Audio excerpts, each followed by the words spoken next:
I would like to mention about the network security first. Organizations have deployed multiple controls over the years. We've been able to manage the potential attacks. We've been able to, put multi-layer controls on our office networks.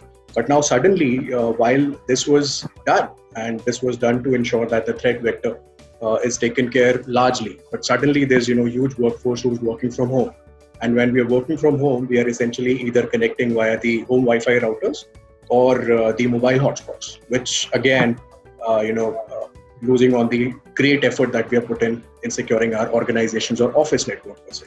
So this is one vulnerability, and consider this. Today, at homes, we are not only connecting our office laptops, we are connecting our home laptops, our mobile phones, smart devices, smart TVs, smart lighting solutions, baby monitors, and whatnot. So we don't know whether the right set of security configurations, the password protections are enabled on those devices or not. So these could be the backdoors for any attackers to get into the organization's asset, which is currently connected to work from home. So in my view, I think first and foremost, we have to put in an effort. So this is largely two partners. From the technology point of view, we have to ensure that usage of a strong VPN mechanism and multi-factor authentication, especially for the users who are security administrators or system administrators who are actually going to access core systems to keep them up and running. The other aspect I would like to talk about is the overwhelming number of coronavirus related details that are available, be in the form of applications, be in form of websites, web pages, research papers, real-time monitoring, and so on and so forth. A lot of security organizations have come up with the result that almost 70 to 75% of the domains registered with the name coronavirus or COVID-19, they are malicious. And this is a basic human tendency, right? If there's something going on across my city, across my town, across my state, and globally, I need to know the information. So the hackers are actually playing on the this curiosity of human. There's a huge campaign which is going on in form of sending phishing emails, targeted emails, to lure user to click on those coronavirus detailed graphs, the real-time events, and so on and so forth. So to tackle this, organizations have to build a strong user awareness mechanism. This is one.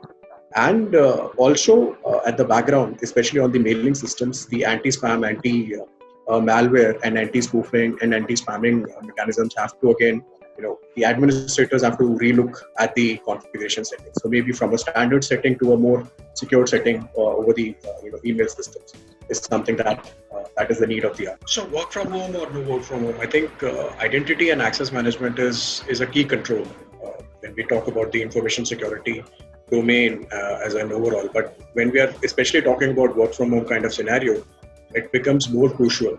Considering the open access over the public network, and think about it, my system administrator may be accessing over a weak Wi-Fi router or weakly configured Wi-Fi router.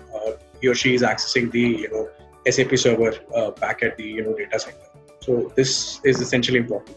Organizations need to adopt RBAC, which is role-based access control mechanism, that methodology, and ensuring that the philosophy of least privilege accesses. So by default, even if you're at the executive director or system administrator level, by default, the least privilege access methodology has to be put in place. In addition to that, we have to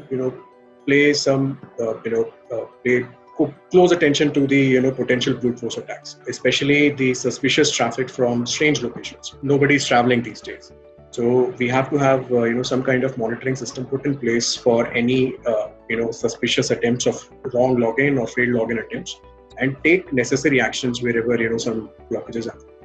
So I would say identity and access management and both rights management is equally important. Gone are the eras when you were actually configuring your data which is only accessible on Blackberries and organizational devices. The data is available anywhere and everywhere. So we have to have a mechanism to first authorize the right set of people, have some kind of identity and access management system, ensuring they are there for all applications.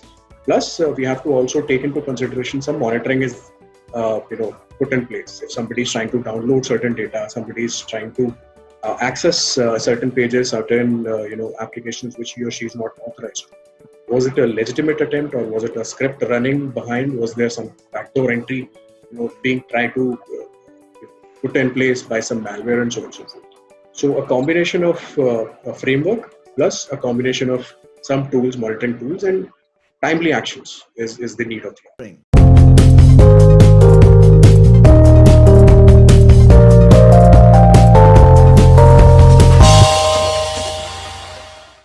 For more updates from CXO TV, please like and subscribe to our channel.